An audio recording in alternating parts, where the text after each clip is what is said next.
ओ भाई, अगर इतना सस्ता घी बेचेगा तो जल्दी सड़क पे आ जाएगा। मुझे पता है भाई, लेकिन सड़क पे आने से पहले ना उस नए दुकानदार को सबक सिखा के मानूंगा। क्या लगता है उस दुकानदार को, वो कल का इस इलाके में आया दुकानदार मुझे दुकानदारी में हरा देगा? अरे भाई, थोड़ा ठंडे दिमाग से काम ले यार। क्यों उसकी बराबरी करने पे तुला हुआ है? कहाँ उसने इतनी बड़ी दुकान खोली है, लाखों का माल भरा है, और कहाँ तेरी ये छोटी सी परचून की दुकान। आधा माल तो यहाँ मिलता भी नहीं है। भाई दुकान छोटी हो बड़ी हो, माल कम भरा हो ज़्यादा भरा हो, लेकिन बिजनेस जो है ना वो बिजनेस होता है। और बिजनेस का मज़ा तभी आता है जब उसमें कंपटीशन तगड़ा हो। बाकी आप ग्राहक लोग तो मौके का फ़ायदा उठाओ, चाहे यहाँ से चाहे वहाँ से। गांव का शुद्ध देसी घी 600 रुपए किलो। भैया, हाँ जी। आपकी दुकान में देसी घी 600 रुपए किलो मिल रहा है। वो जो सामने वाली गली है ना, वहाँ पे जो दुकान है वहाँ पे 500 रुपए किलो मिल रहा है। क्या 500 रुपए किलो? हाँ, और मैं तो जा रही हूँ बाकी का सामान भी वहीं से खरीदने। क्या फायदा इतनी बड़ी दुकान होने का जब सस्ता रेट वहाँ पे मिल रहा है तो। अरे बहन जी सुनो तो, बहन जी बहन जी। लीजिए नवीन जी, आपके 140 हो गए। भैया, एक हैंड वॉश, एक कॉलिन और आधा किलो चाय पत्ती, लीजिए। 1 किलो देसी घी भी दे देना। बहन जी घी तो अभी ख़त्म हो रहा है, आप बाकी सामान ले जाओ, घी बाद में ले जाना जैसे आएगा तो। अच्छा ठीक है, आप बाकी का सामान दे दो, लेकिन भैया घी मंगवा ज़रूर लो। अभी लीजिए।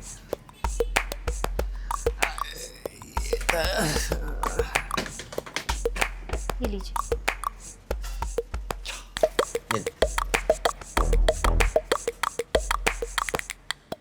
एक बात बता भाई, ऐसे कितना घी आता है तेरी दुकान पे जो आते ही खत्म हो जाता है? मैंने गांव में 2-3 घर बात रखे हैं, तो उनके वहाँ हफ्ते में जितना घी तैयार होता है 1 किलो 2 किलो 3 किलो मैं सब ले आता हूँ। लेकिन वही बात है ना कि खपत ज़्यादा है, लेने वाले लोग ज़्यादा है, तो इसलिए घी कम पड़ जाता है। घी लेने वाले ज़्यादा नहीं है भाई, तुम दोनों सस्ते से सस्ता घी बेच रहे हो कंपटीशन में, इसलिए लोग लालच में ज़्यादा ले रहे हैं। जब 1 महीने पहले रोड पे बड़ा किराना स्टोर खुला था तो उसने रेट लगाया था 1200 रुपये किलो शुद्ध देसी घी।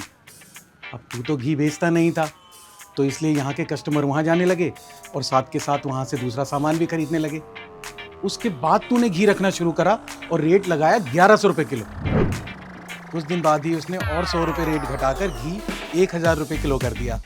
तूने भी आप देखा ना ताब, 2 दिन बाद ही 900 रुपये किलो घी का पोस्टर चिपका दिया। तेरी ये हरकत उस दुकानदार के सीधे दिल पर लग रही थी।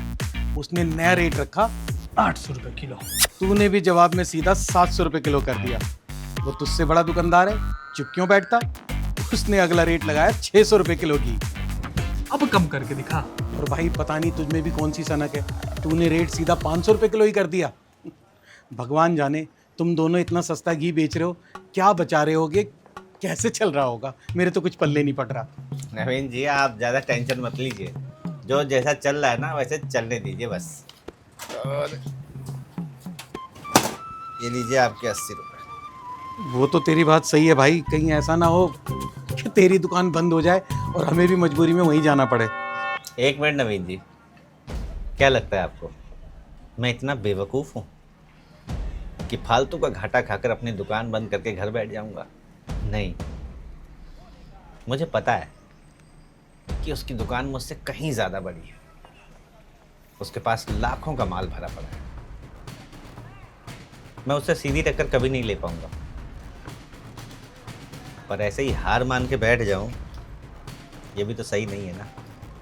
तो इसलिए ये जो देसी घी के रेट है ना, ये बस रेट ही हैं, क्योंकि देसी घी मैंने ना पहले और ना अब कभी अपनी दुकान में रखा ही नहीं था।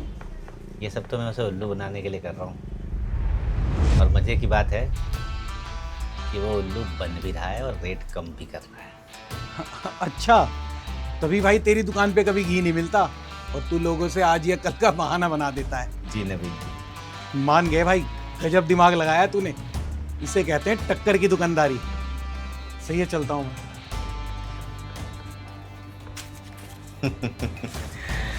देखते हैं अब अगला रेट क्या लगाता है।